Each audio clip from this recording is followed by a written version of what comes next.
With our main gameplay loop complete, we'll need a suitable introduction for the game, and that means a title screen. So if you're on PC, you can use File Explorer, or you can use Finder on a Mac, and head to the Assets folder that came with this course. Let's head to Sprites, User Interface, and let's grab a few things in here. We want to get this BG main title sprite, the SPR title main logo, and the SPR title press enter. And I'm going to drag all three of these into my user interface group in the asset browser.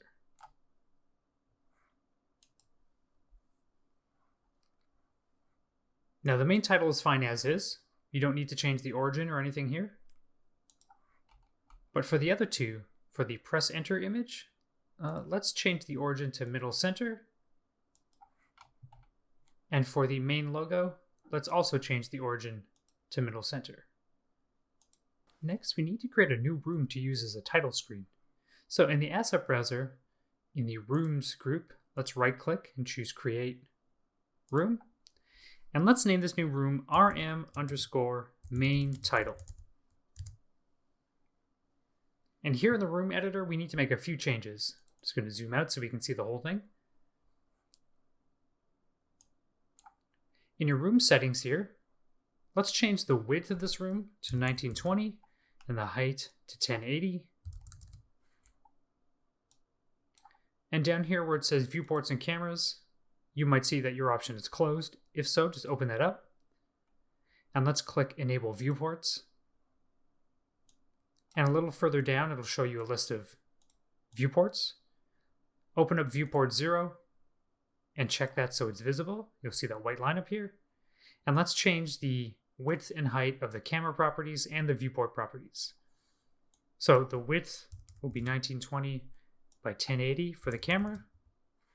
And the viewport will also be 1920 by 1080.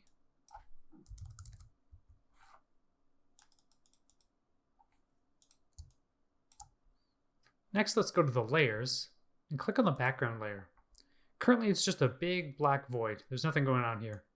So where it says no sprite here, let's go ahead and click that. And let's choose that SPR-BG main title asset that we just imported. And you'll see sort of a green square appear. Now there's an option here that says horizontal tile. If we check that, it tiles it. And if we check the vertical tile button, it will tile it vertically as well. There are these other options here. One says horizontal speed, the other one says vertical speed. If we change these, when we run our game, our tiled background will sort of scroll diagonally. You can play with these settings and you can even put them up to positive numbers, negative numbers, whatever you want to do just to see how it works. But it'll be a nice, easy effect to make our title screen look nice.